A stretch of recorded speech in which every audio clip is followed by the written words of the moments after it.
In today's video, we'll be showing you what we ate on our snow day in Texas. We made pantry meals and I'd love to share them with you. Before we go any further, make sure you hit the subscribe button so you don't miss out on any of my plant-based inspiration.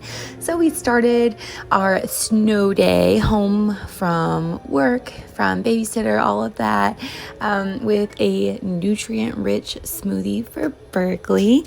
I always like to add beans in her smoothies. The beans I'm using here are chickpeas.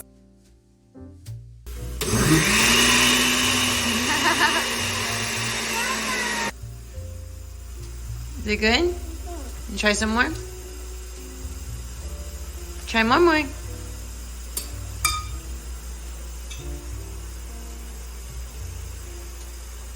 What do you think? Is it good? You like it? You help me hold it?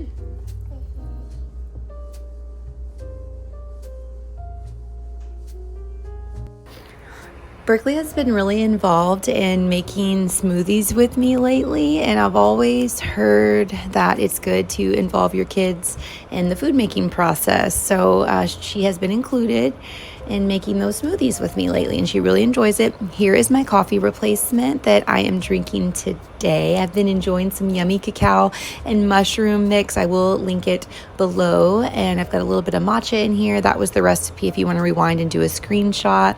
So this is the cookbook I'll be working with today, pulling the inspiration from.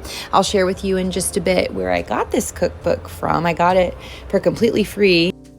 Hello, hello. We have got a snow day going on here, or an ice day rather. I live in Texas, so we're kind of closed in here. This is day 2 where I've been at home, so I was inspired to do a video for you guys. We're gonna do a pantry meal video today, because whenever it does this in Texas, everything shuts down. We don't really know how, most people from here don't drive in this, and if you don't have a big, 4-wheel drive truck, for instance, like me, and you've got a baby, it's just not safe to be driving out in this weather, especially since I go 2 towns over to take the baby to the babysitter and then back to come to work. So anyways, we are home. We're gonna do some healthy pantry meals inspired by this book. I had actually bought my oldest daughter Presley something from PETA maybe a year before last for Christmas, and it came with this vegan unplugged pantry inspired meal cookbooks, like a survival guide. So I've been flipping through here trying to find some inspiration for today, because can't order any groceries today. Most everything is closed down, and so we're going to use what we have in the pantry. And there's all sorts of cool things in here, like if you have limited heat, and I'm just basically showing you how to survive vegan style with things that are in your pantry, because it absolutely is possible. So yeah, now it's breakfast time. I'm making some grits, and we're gonna do like beans, grits, and veggies. Berkeley's already had her smoothie, as you saw, and we're just gonna keep trucking through the day, and I'm excited to make some more food. So here is me getting ready to make my yummy grits. Again, these are all pantry meals of stuff that I had already stocked in the pantry or in my fridge, based off, what I already had. And so for these grits, they're going to be like the vegan version, obviously. I've got some nutritional yeast that's non-fortified. It doesn't have any bad ingredients added in. It's just plain nutritional yeast. And I'm cooking the grits according to what it suggests on the back, but a little longer, just because I've got the nutritional yeast. I gotta find the recipe that I followed exactly so I can link it for you guys. But yeah, so it was like I did a double serving, because I felt like before, when I've made grits, I felt like it was never enough. And so I made a double serving here, which required obviously extra nutritional yeast. Don't these look so good? So I don't know if any of you remember malt oatmeal, but when I was little, my grandma always made that for me, and it was so good. That's kind of what these grits remind me of. And then here are some leftover beans that Berkeley's babysitter makes every once in a while for me, and they are so amazing. They're always the best beans I've ever had in my life. Here's Berkeley's lunch that she would have taken with her to the babysitter. She wanted some of the blueberries. All she really ended up eating was the blueberries in the Lara bar. I don't know why she didn't want to eat any of the other stuff. Sometimes that's how kids are. They want certain stuff, and then one day she'll like something and one day she won't want it. And I don't give her a hard time. I just encourage a healthy relationship with her food. I don't pressure her to eat certain things, and it turns out really nicely. And here's me plating up the food. The yummy grits, the amazing, perfectly flavored beans. And I had some leftover Brussels sprouts like I showed you a shot of earlier. So I'm doing like a bean and veggie plate here. You can't tell me that doesn't look good. Yummy, comforting, seems like very Southern, right? It was such a nice savory breakfast. It was so good. I didn't add any vegan butter or anything like that into my grits because I don't use it because it's got the oil. But these were so good. I only used a little bit of pink salt. I didn't do too much. I think normally I probably would have added a little bit more, but these were fine without it. And I had a big leftover batch of grits to be able to take for when I go back to work. So later on, I wanted to do a little Earth Chimp like protein drink. I was just kind of craving it, and I normally don't make myself smoothies too often. I normally do those for Berkeley, but I just kind of wanted a banana chocolate Earth Chimp drink. So I'm using my Joy oat milk powder. I'm going to link a code for you guys with a discount if you want to try any of their products. All of their plant milks are only made with one ingredient, and I've been using them for several years. I love them so much. And I added some chocolate Earth Chimp. Earth Chimp is amazing. They'll literally plant a tree for you if you email them after you buy their product. I'll link them below as well. Berkeley got upset with me because I didn't include her in helping make the smoothie. I was trying to make it really quick. Poor baby got upset, but she's okay now. Now that she's getting to drink, even though I poured some of this in a cup for her as well. I put an extra straw in my cup. That way she could share with me. She wanted to drink some of mine, so we shared, and she was better. This is what it looks like outside. It doesn't look that threatening, does it? Well, I'm moving on. Berkeley had said she had wanted some cookies. She's taking her nap while I'm making these, and so I'm like, let me make her some of those banana oat cookies, and that way when she wakes up, I can surprise her and say, look, baby, here's some cookies. Like, I was so excited about it. So excited to do that for her. I've shared this recipe with you guys in the past, and I'm sure many of you have tried these. I will link it again. So it's literally just some bananas, I use organic oats because oats are highly sprayed, so it's really important if you're able to buy oats organic. And I don't have the exact measurements memorized, so like I said, I'll link the recipe.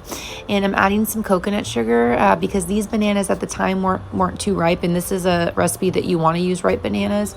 And so added some coconut sugar so there would be some more sweetener. And sometimes I won't do the chocolate chips, but I happen to have some, and so I thought, well, why not just add them? What the heck, it's a snow day. They're the vegan chocolate chips. They're so good. I had to eat a few. And here's our batter. It's all it's all whole food ingredients. And again, the chocolate chips are completely optional. I've done these with raisins in the past too for an excellent healthy add-in, and they taste really good as well. And so I've done these also in the past with pumpkin puree instead of banana. And I've shared a whole video on those too. I can link that above if you want to check it out. It's a super short video. So this is before they go in the oven. You can kind of make them into whatever shape. You can put them in the oven at 350 from anywhere between 12 to 14 minutes. And then this is them when they come out. They look very similar, except they're a little more golden. And like I said, you can shape these however you want, but it is very, very wise to let them cool for quite a bit before you try to take them off the pan. They also recommend using parchment paper, which I did not have, so I did not do. And I have another batch that hasn't gone in the oven yet. That's why my plate isn't all the way full. So once I put the other 2 remaining cookies in the oven, I filled that plate up with them. Those cookies are also great for breakfast as well as a snack. I'm pulling a recipe from that cookbook. It's white beans and greens soup. It's a recipe where I had almost all the stuff to make it.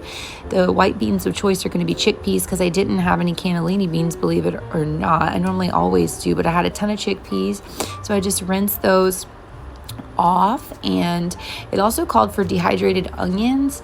Didn't have those, so I just sauteed the garlic and didn't use dehydrated onions because I didn't have them. And so I just, I did a couple different substitutions for the seasonings as well. This called for something called savory, and for I can't say that, M1, marjoram, I don't know how to say it. And I found that if you replace like half thyme and half oregano, that it makes up for that. And then I used something else to replace the other that I didn't have. So I've got my organic brown rice and quinoa noodles. These come from Aldi's. I love these. I'm using these as my noodles that go in, and I'm not even going to say what this huge chunk of spinach looks like, but it was frozen, so that's what it looks like. And so I just put it in. It was part of the soup for spinach, and I loved that I had almost everything in my fridge or in my pantry. Of course, that's why this is a pantry recipe. And yes, so here we are. It's all done, and I'm scooping it up. Doesn't it look pretty? The green, you've got your chickpeas, your yummy noodles. And this also, I will say, called for veggie broth. I didn't have any, and I didn't have any veggie stock or like cubes or anything like that. I literally just used water, and this flavor still turned out so good without like using veggie broth. I was so impressed. I didn't have to add any additional salt or anything. Like, there was a little bit of pink salt I put in initially, but I didn't add any afterwards. Like, this was flavored perfectly. It all pulled together so nicely, and I'm like, oh my gosh, I'm gonna make this on a regular basis, like more often, because it was super easy, and I loved how I had all the stuff in my pantry already. So I'm like really impressed by that recipe from the cookbook. I think I want to do some more of these in the future. And I love that PETA made this book that shows, like, a lot of people I've seen have tried vegan diets before, and then we had like a snowpocalypse, as we called it, and it didn't work out for them because they didn't have they didn't know how to like veganize their food. Are you happy? Yeah, I'll try some. You want to try some? Is it good? Yes. You love it? Mm-hmm. Good. You happy Mama made those for you? Yeah. Yeah? I'm so happy for you. Thank you all for sticking around and watching what we ate on our quote-unquote snow day. If you enjoyed this video, give it a like. Let me know what other sorts of videos you'd love to see. I am always down for you guys' video suggestions. I do upload every Friday and every Monday. And thank you so much for being here. I enjoy all your support and this community we're building. We will see you guys on the next video. Have a great rest of your week.